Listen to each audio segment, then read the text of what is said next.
Oke, baik. Assalamualaikum warahmatullahi wabarakatuh. Jadi pada video kali ini kita bakalan melanjutkan materi untuk Android Kotlin. Nah, jadi pada video kali ini kita bakalan membahas tentang SQLite Android, yang dimana SQLite ini bisa kita gunakan untuk penyimpanan data pada aplikasi Android kita secara localhost. Konsepnya hampir sama seperti database yang lainnya, yang dimana kita bisa menyimpan data, lalu bisa menampilkan data dan bisa melakukan delete data terhadap database melalui aplikasi yang sudah kita buat sebelumnya. Nah, dalam konteks ini kita menggunakan Android Studio atau aplikasi Android untuk melakukan manipulasi terhadap database yang telah kita create dan kita buat dan terhubung oleh aplikasi Android-nya. Seperti itu. Nah, lalu di sini ada beberapa outline untuk agenda pertemuan hari ini. Pada pertemuan ini kita bakal membuat cara insert data pada SQLite, lalu membuat delete data pada SQLite, dan menampilkan semua data pada SQLite yang sudah kita create dan terhubung pada aplikasi Android kita. Nah, seperti itu. Nah, oke, sebelum masuk ke implementasi dari connection antara SQLite dengan aplikasi Android itu sendiri, kita berkenalan dulu dengan SQLite itu apa. Walaupun di satu konteks SQLite ini agak berbeda dengan SQL yang pada umumnya atau RDBMS yang pada umumnya, yang dimana SQLite ini adalah salah satu database engine yang kecil tetapi sangat berguna. Nah, sebenarnya database atau SQLite ini konsepnya hampir sama dengan array, tetapi untuk SQLite ini kita bisa menyimpan data lebih banyak daripada si array itu sendiri. Dan nantinya pada SQLite ini dia bakal nge-create sebuah data atau file baru untuk terkoneksi ke aplikasi Android-nya. Kalau misalkan kita menggunakan array, kan array-nya itu bakalan tersimpan dan tercreate di aplikasi atau codingan itu sendiri. Nah, tapi kalau menggunakan SQLite ini, antara aplikasi dan database itu menjadi suatu file yang berbeda. Seperti itu. Nah, lalu SQLite tidak membutuhkan proses pada server di sistem yang terpisah. Nah, kalau RDBMS yang teman-teman sudah pelajari sebelumnya, antara si database dengan si klien pasti ada perbedaan site antara si klien dengan si servernya, terutama database-nya. Bakalan ada environment berbeda antara si database dan servernya. Nah, tetapi untuk SQLite ini didesain khusus agar si aplikasi dan database-nya itu berada di dalam satu environment yang sama. Jadi untuk si SQLite ini, terutama di Android, dia bakalan menyatu dengan si aplikasi yang sudah kita create. Jadi tidak butuh antara client set server, lalu kita tidak butuh settingan aplikasi lagi, lalu kita juga tidak butuh melakukan pengaturan terhadap atau instalasi terhadap aplikasi khusus untuk SQLite ini. Nah, walaupun di satu sisi SQLite ini hanya bisa kita gunakan untuk localhost saja. Jadi misalkan membutuhkan sebuah aplikasi yang penyimpanan data, lalu kita tidak butuh jaringan atau koneksi internet untuk terkoneksi ke database-nya. Jadi hanya didesain untuk localhost saja. Seperti itu. Nah, lalu SQLite tidak perlu instalasi secara khusus. Seperti yang saya jelaskan tadi, kita tidak butuh instalasi aplikasi khusus untuk menggunakan SQLite ini. Lalu tidak ada prosedur setup. Jadi kita tidak ada setup antara si aplikasi dengan si database-nya ataupun setup si aplikasi itu sendiri. Nah, lalu SQLite juga tidak membutuhkan proses server yang harus di start, stop, atau dikonfigurasi. Nah, kalau misalkan teman-teman belajar di Java atau penggunaan Java sebelumnya, desktop, kan kita menggunakan aplikasi database MySQL atau MySQL, yang dimana kita butuh start dan stop aplikasinya agar si database itu bisa berjalan. Nah, tetapi berbeda dengan SQLite ini, kita hanya butuh meletakkan codingan saja di aplikasinya, secara otomatis dia bakalan terkoneksi dan berjalan seperti itu. Nah, jadi simpelnya SQLite itu sebenarnya sama seperti database pada umumnya, tapi hanya bisa digunakan di lokal saja. Dan itu tidak memberatkan si aplikasinya. Nah, kekurangannya otomatis kita tidak bisa menggunakan si SQLite ini untuk aplikasi berbasis online. Nah, misalkan ada dua aplikasi dengan environment yang berbeda atau dua aplikasi dengan smartphone yang berbeda, antara satu aplikasi dengan aplikasinya itu bakalan menghasilkan database yang berbeda juga. Kalau misalkan menggunakan RDBMS yang terkoneksi dengan cloud ataupun dengan jaringan, itu bakal tercentralize, jadi bakalan tersentral. Tapi kalau misalkan gunakan SQLite ini di satu aplikasi, dia bakalan terpisah. Jadi antara satu aplikasi dengan aplikasi yang lainnya itu bakal menghasilkan database yang berbeda. Seperti itu. Nah, lalu di sini ini adalah arsitektur dari si SQLite itu sendiri. Jadi ini ada perbedaan arsitektur antara DBMS dengan arsitektur client server dengan si SQLite itu sendiri. Nah, jadi di sini ada client host di sini. Nah, yang dimana kalau misalkan database atau RDBMS pada umumnya, si client host ini bakalan terkoneksi dengan si server menggunakan jaringan atau network atau cloud dan sebagainya.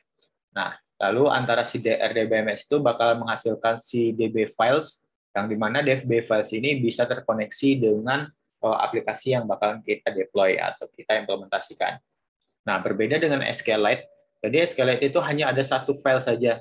Jadi antara si user application, lalu aplikasi user itu bakal terkoneksi ke satu aplikasi, satu file saja. Jadi tidak harus melalui si servernya. Jadi misalkan dari satu file ini, nanti bakal langsung ke aplikasi itu sendiri. Jadi tidak ada butuh server lagi. Jadi tidak ada aplikasi yang bakal kita install untuk si SQLite itu sendiri.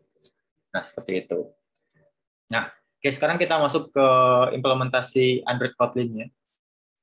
Jadi di sini saya sudah membuat atau nge-create sebuah aplikasi untuk Kotlin implementasi si SQLite itu sendiri. Jadi di sini seperti biasa ada file main activity pada saat kita nge-create project di awal. Lalu di sini saya bakal membuat sebuah kelas. Ada 3 kelas baru yang saya create, ada DB contract, ada user model, user DB helper. Nah, cara nge-create si kelas ini, teman-teman bisa klik kanan aja di sini, lalu new, lalu di sini ada Kotlin file atau kelas. Nah, untuk name-nya silakan disamakan saja. Misalkan untuk DB contract, berarti di sini tinggal dibikin aja DB contract. DB contract.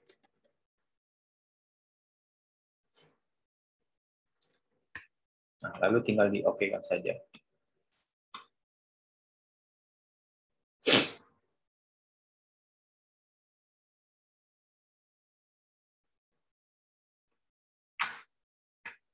Nah, nanti tinggal di OK-kan saja. Nah, lalu juga ada user model sama user DB helper. Nah, caranya juga sama, tinggal new, lalu Kotlin file atau class. Jadi bisa di-create seperti itu. Nah, oke. Pertama kita bakalan masuk dulu ke DB contract. Jadi untuk DB contract ini fungsinya adalah untuk menginisialisasi table yang bakalan kita gunakan. Jadi pada dasarnya pada SQLite ini pada saat kita nge-create awal itu masih kosong, jadi tidak ada file table di dalamnya. Walaupun untuk si SQLite ini konsep table di RDBMS yang lain itu sama persis, tidak ada bedanya. Jadi kita harus melakukan inisialisasi terhadap table terlebih dahulu di sini. Jadi di sini saya bikin nama tablenya users. Lalu di sini ada beberapa field yang digunakan untuk si tablenya. Ada user ID, ada name, ada age. Nah, jadi di sini adalah field yang digunakan untuk si table user ini. Nah, jadi teman-teman bisa melakukan create seperti ini untuk menginisialisasi table yang bakal kita gunakan. Nah, lalu seterusnya ada user model, yang dimana user model ini adalah untuk menginisialisasi tipe data yang bakalan kita gunakan. Sini untuk tabelnya user ID saya bikin string saja, lalu untuk name itu string, lalu untuk si egg saya bikin string juga. Jadi si database bakal membaca data itu sebagai data string seperti itu. Nah, kalau sudah dibuat user model sama user DB contract sama user model, sekarang kita bakalan masuk ke user DB helper. Ini lumayan panjang untuk DB helpernya. Jadi hal yang pertama teman-teman lakukan, silakan diimport terlebih dahulu library-nya. Di sini ada beberapa library yang kita gunakan. Di sini ada database SQLite, lalu di sini ada ArrayList untuk menampilkan datanya. Nah, seperti itu. Nah, lalu pertama itu di sini ada sebuah function yang dimana function ini fungsinya untuk membuka koneksi antara si aplikasi dengan si SQLite-nya. Lalu di sini ada function juga untuk melakukan upgrade atau start data yang bakalan kita gunakan. Intinya di sini bakalan mengecek apakah sudah ada table atau belum. Kalau misalkan sudah ada table, dia bakal mendelete tabelnya. Kalau tidak ada, dia bakal menjalankan create table ini. Jadi simpelnya seperti itu. Lalu di sini ada function insert user yang dimana fungsinya adalah untuk melakukan atau memasukkan data ke dalam table di database SQLite-nya. Seperti itu. Lalu di sini ada beberapa kolom yang kita gunakan. Di sini ada kolom user ID, lalu name, lalu age. Jadi untuk si values putnya ini bisa disamakan atau diacu pada kolom yang kita gunakan. Bisa disesuaikan dengan kolom yang digunakan. Seperti itu. Lalu di sini ada function untuk delete user, di mana berfungsi untuk melakukan delete value atau data, salah satu data pada table yang kita gunakan. Seperti itu. Nah, lalu di sini ada selection. Jadi dia itu bakal melakukan delete atau menghapus data berdasarkan dari user ID-nya. Nah, misalkan kalau dia udah get user ID-nya, dia bakal melakukan delete si file tersebut berdasarkan table yang sudah ada atau table yang dituju. Nah, di sini ada fungsi untuk membaca user.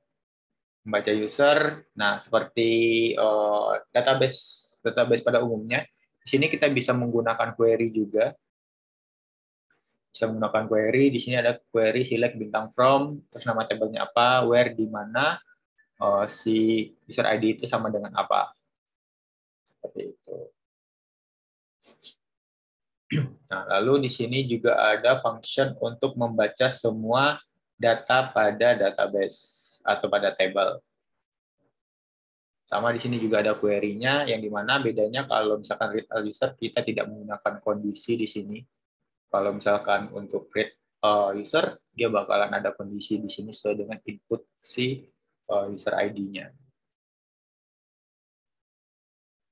Nah, lalu di sini ini untuk pengecekan kalau database-nya itu, table-nya itu udah ada. Misalkan kita insert data, dia bakal nge-create sebuah table sebenarnya. Nah, kalau misalkan table itu sudah ada, dia bakalan menghapus table yang sudah ada tersebut. Jadi takutnya nanti misalkan kita nge-create sebuah table, terus nge-create lagi, dia bakal ada redundant antara table satu dengan table yang lainnya. Seperti itu. Nah, lalu di sini, kalau untuk SQLite itu, karena pada dasarnya untuk SQLite itu kita terkoneksi dengan sebuah file. Nah, di sini ada file untuk feedReaderDB. Nah, jadi nama filenya itu ini adalah feedReaderDB. Nah, nanti kita bakal lihat penyimpanan filenya itu seperti apa. Nah, ini adalah file yang bakal kita save ke dalam aplikasi itu sendiri. Jadi antara feedreader ini adalah nama file untuk si SQLite itu sendiri. Seperti itu. Nah, oke. Selanjutnya kita bakal masuk ke main activity. Ini adalah untuk main activity itu sendiri. Di sini pertama kita lakukan import beberapa library di sini, lalu kita melakukan inisialisasi terhadap DB helper yang kita gunakan. Jadi antara si aplikasi ini atau main activity ini, dia bakal terkoneksi dengan file user DB helper ini. Nah, jadi dia bakal memanggil si user DB helper ini dan nantinya bisa berjalan di main activity ini. Seperti di sini ada add user di sini untuk menambahkan user ke dalam database-nya. Nah, lalu di sini ada delete user untuk menghapus nilai atau value yang ada pada tabelnya. Lalu di sini ada show all user.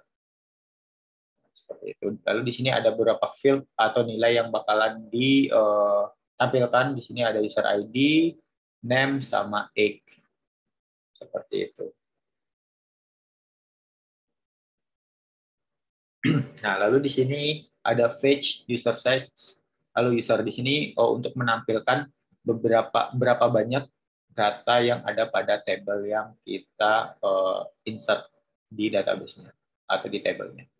Seperti itu. Lalu untuk activity main-nya, untuk XML-nya itu di sini ada field edit text untuk user ID, lalu ada username, lalu ada user age, yang dimana ini menggunakan edit text.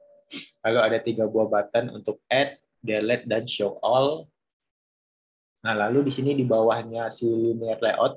Jadi di bawahnya di sini ada linear layout, di bawahnya ini bakalan ada linear layout lagi, yang dimana berfungsi untuk menampilkan nilai dari database. Misalkan kita klik show all, dia bakal menampilkan semua nilai yang ada pada tabel yang kita koneksi dengan SQLite itu sendiri. Oke, sekarang kita coba jalankan aplikasinya.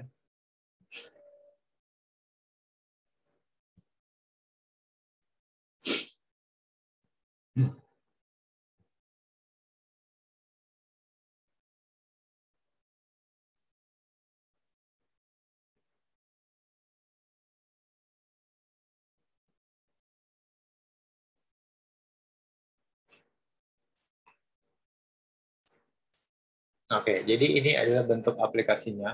Misalkan kita masukkan user ID-nya, misalkan 1, lalu username-nya adalah lalu user X-nya misalkan 25, lalu kita add.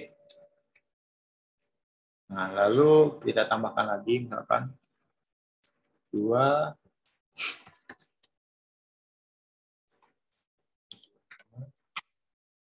Oke.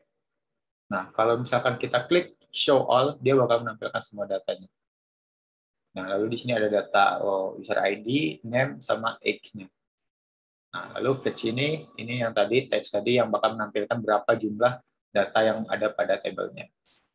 Nah, misalkan mau delete, kita tinggal mengetik user ID-nya. Misalkan kita mau delete yang 2, tinggal ketik 2, lalu kita delete, lalu kita show all lagi.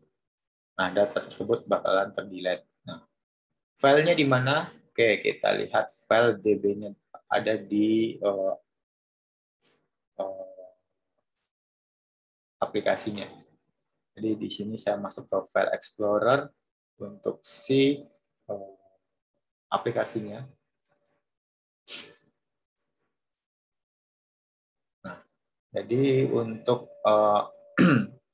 file si database itu ada di data, lalu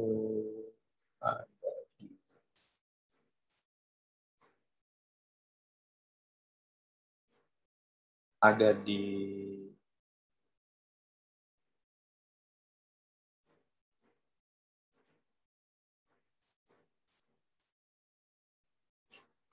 data. Jadi ada data, lalu kita cari folder si aplikasi itu sendiri. Di sini itu ada di bawah. Nah, ini aplikasinya, karena tadi nama aplikasinya itu adalah My Application. Kita klik 2 kali. Lalu ada database. Nah, ini aplikasi filenya. Jadi sebenarnya untuk si Kotlin itu sendiri untuk SQLite itu sendiri database-nya itu adalah berbentuk data. Di sini ada feedreader DB sesuai dengan yang kita deklarasikan tadi di user DB helper. Nah, ini jadi penamaan filenya itu sesuai dengan yang sudah kita deklarasikan ini. Lalu misalkan kalau kita buka, ada satu table namanya user. Nah, ini table yang kita create tadi. Jadi ada table user ID, name, age. Nah, ini table-nya. Kita back, nah ini table-nya. Oke. Nah, jadi itu untuk implementasi SQLite pada Android, terutama menggunakan bahasa pemrograman Kotlin. Oke, sampai di sini video kali ini. Terima kasih. Assalamualaikum warahmatullahi wabarakatuh.